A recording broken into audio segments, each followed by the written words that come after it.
ಪ್ರತಿಯೊಂದು ಮನೆಯಲ್ಲೂ ಒಂದು ದೇವಸ್ಥಾನವಿದೆ. ದೇವಸ್ಥಾನವು ಚಿಕ್ಕದಾಗಿರಲಿ ಅಥವಾ ದೊಡ್ಡದಾಗಿರಲಿ, ಅದರಲ್ಲಿ ಯಾವ ರೀತಿಯ ವಿಗ್ರಹವನ್ನು ಇಡಬೇಕು, ಯಾವ ದೇವರನ್ನು ಪೂಜಿಸಬೇಕು, ಅದು ಸಂಪೂರ್ಣವಾಗಿ ಕುಟುಂಬದವರ ಇಚ್ಛೆಯ ಮೇಲೆ ಅವಲಂಬಿತವಾಗಿರುತ್ತದೆ. ದೇವಾಲಯದ ಯಾವುದೇ ರೂಪವಿರಲಿ, ಅದನ್ನು ಯಾವಾಗಲೂ ಮಂಗಳಕರವೆಂದು ಪರಿಗಣಿಸಲಾಗುತ್ತದೆ.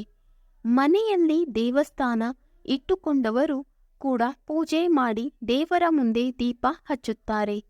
ಕೆಲವರು ತುಪ್ಪದಿಂದ ಮತ್ತು ಕೆಲವರು ಎಣ್ಣೆಯಿಂದ ದೀಪವನ್ನು ಬೆಳಗಿಸುತ್ತಾರೆ.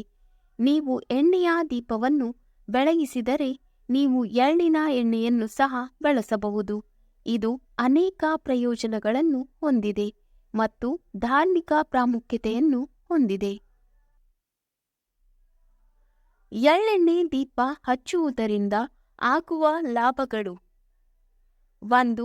ಮನೆಯ ದೇವಸ್ಥಾನದಲ್ಲಿ ಎಳ್ಳು ಎಣ್ಣೆಯ ದೀಪವನ್ನು ಬೆಳಗಿಸುವುದರಿಂದ ಲಕ್ಷ್ಮೀ ದೇವಿಯು ಪ್ರಸನ್ನಳಾಗುತ್ತಾಳೆ ಎಂದು ನಂಬಲಾಗಿದೆ.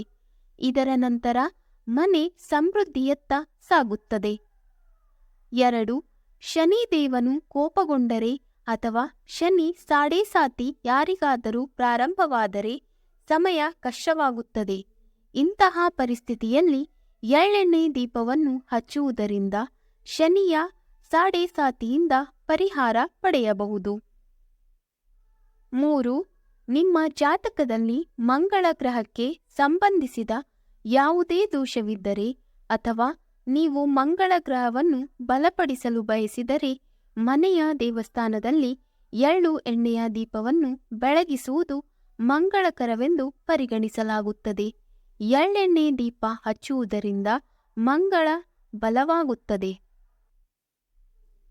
4.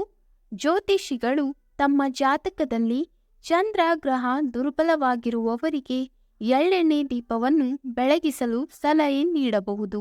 ಹೀಗೆ ಮಾಡುವುದರಿಂದ ಜಾತಕದಲ್ಲಿ ಇರುವ ಚಂದ್ರನು ಬಲಶಾಲಿಯಾಗುತ್ತಾನೆ. 5. ನಿಮ್ಮ ಮನೆಯಲ್ಲಿ ನಕಾರಾತ್ಮಕತೆ ಅಥವಾ ನಕಾರಾತ್ಮಕ ಶಕ್ತಿಯ ಭಾವನೆ ಇದ್ದರೆ ಪೂಜೆ ಮಾಡುವಾಗ ಎಳ್ಳೆಣ್ಣೆ ದೀಪವನ್ನು ಬೆಳಗಿಸಿ. ಹೀಗೆ ಮಾಡುವುದರಿಂದ ಮನೆಯ ಋಣಾತ್ಮಕ ಶಕ್ತಿ ಕಡಿಮೆಯಾಗತೊಡಗುತ್ತದೆ. 6.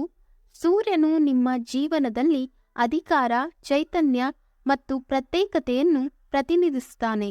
ನಿಮ್ಮ ಜನ್ಮ ಕುಂಡಲಿಯಲ್ಲಿ ಸೂರ್ಯನ ಸ್ಥಾನವು ದುರ್ಬಲವಾಗಿದ್ದರೆ ಸೂರ್ಯನನ್ನು ಧನಾತ್ಮಕವಾಗಿಸಲು ಮತ್ತು ಬಲಪಡಿಸಲು ಎಳ್ಳಿನ ಎಣ್ಣೆಯ ದೀಪವನ್ನು ಬೆಳಗಿಸುವುದು ಪ್ರಯೋಜನಕಾರಿಯಾಗಿದೆ.